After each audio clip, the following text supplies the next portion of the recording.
Bitte halten Sie Abstand.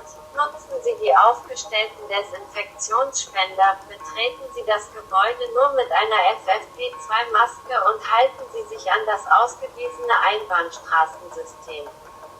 Bitte bleiben Sie gesund.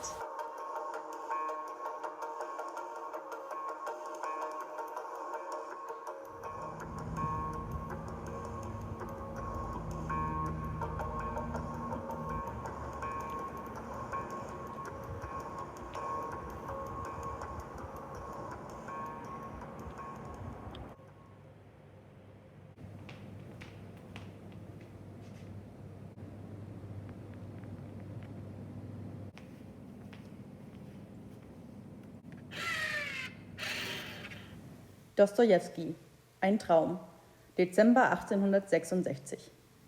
Ich habe geträumt, die ganze Welt wäre einer unbekannten, pestartigen Seuche zum Opfer gefallen. Noch nie hatten sich die Leute für so klug und im Besitz der Wahrheit gehalten, wie diese Angesteckten es taten. Noch nie hatten sie ihre Urteile, ihre wissenschaftlichen Schlussfolgerungen und ihre moralischen Überzeugungen als eine so unumstößliche Gewissheit betrachtet.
Bitte halten Sie Abstand.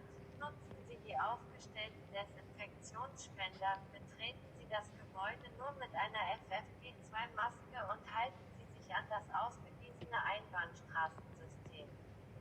Bitte bleiben Sie gesund.